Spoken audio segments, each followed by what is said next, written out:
Yo guys, apa kabar semuanya? Selamat datang di podcast kita. Hari ini kita bakal ngobrolin hal yang super penting, yaitu gimana sih cara kita ngadepin konflik biar dunia itu tetap damai.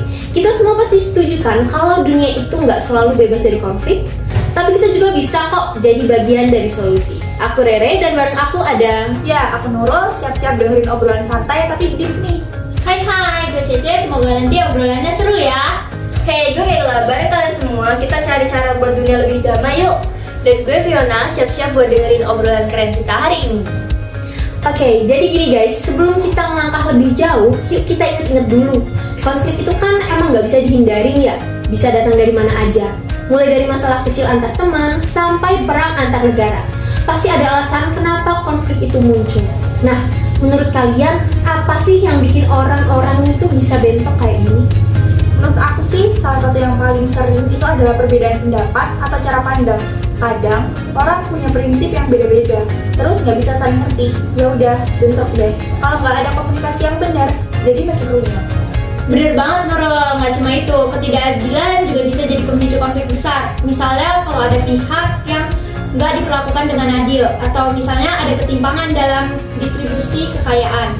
Itu bisa jadi bikin orang marah banget, dan akhirnya bisa jadi kekerasan. Ya Cece, tapi gini guys, konflik itu kan nggak bisa dihindari ya. Tapi nggak semua konflik bisa langsung kelar dengan cara yang simpel.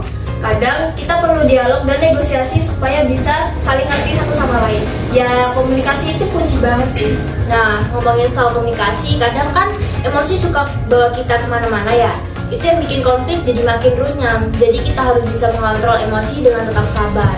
Emang gak gampang sih, tapi itu kunci buat bisa nyelesain konflik tanpa pakai kekerasan. Betul banget Fiona. Nah, selain komunikasi, ada juga cara-cara lain buat kita ngurangin konflik, kayak pendidikan perdamaian gitu. Bayangin deh kalau dari kecil kita udah diajarin buat hargain perbedaan dan selesaikan masalah dengan damai. Pasti dunia ini lebih enak kan? Iya, bener banget. Pendidikan itu kunci. Anak-anak dari kecil diajarin buat hidup berdampingan, nggak saling ngejudge, dan nggak gampang terprovokasi. Sekolah-sekolah juga bisa bikin program kayak anti-bullying atau ngajarin gimana caranya ngadepin emosi dengan baik. Itu penting banget buat membangun kedamaian di masa depan. Nah, ngomongin soal media sosial juga nggak kalah penting. Kita kan sekarang serba digital, semua orang bisa ngomongin apa aja lewat medsos. Nah, daripada pakai medsos buat nyebarin hoax atau hate speech, kenapa nggak dipakai buat nyebarin pesan yang perdamaian aja? Misalnya kita bisa share cerita-cerita positif tentang kerjasama antar bangsa atau proyek perdamaian yang lagi jalan. Ya banget, jangan sampai medsos malah jadi tempat buat nyebarin kebencian. Bisa-bisa malah makin panas kan? Kita harus lebih bijak pakai medsos, apalagi buat hal-hal yang bisa ngebangun perdamaian. Setuju sama Cece tadi? Kalau medsos bisa dimanfaatin dengan bijak, bisa jadi alat yang super powerful buat nyebarin kebaikan. Apalagi di era sekarang, dunia kan makin terhubung satu sama lain. Jadi apapun yang kita lakuin, kecil atau besar, bakal berpengaruh ke dunia. Kita nggak bisa ubah dunia dalam sekejap, tapi setiap langkah kecil buat perdamaian itu tetap berhasil. Bener banget Fiona, dan jangan lupa perdamaian itu dimulai dari kita sendiri guys. Kalau kita bisa sabar, bisa ngedengerin dan bisa ngadepin empati sama orang lain, itu udah jadi langkah besar buat bikin dunia jadi lebih damai.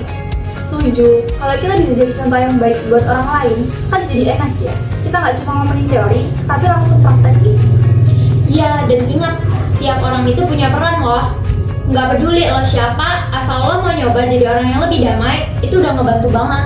Dan jangan lupa guys, perdamaian itu bukan cuma tanggung jawab pemerintah atau organisasi besar, tapi juga tugas kita sehari-hari. Coba deh mulai dari yang kecil, kayak yang nggak gampang marah atau merespon masalah dengan kepala dingin. Itu juga bagian dari menciptakan perdamaian. Setuju banget. Jadi ayo mulai sekarang kita bisa mulai dengan hal-hal kecil yang positif, kayak menghargai perbedaan, nggak nyebarin kebencian, dan belajar menyelesaikan masalah dengan cara damai.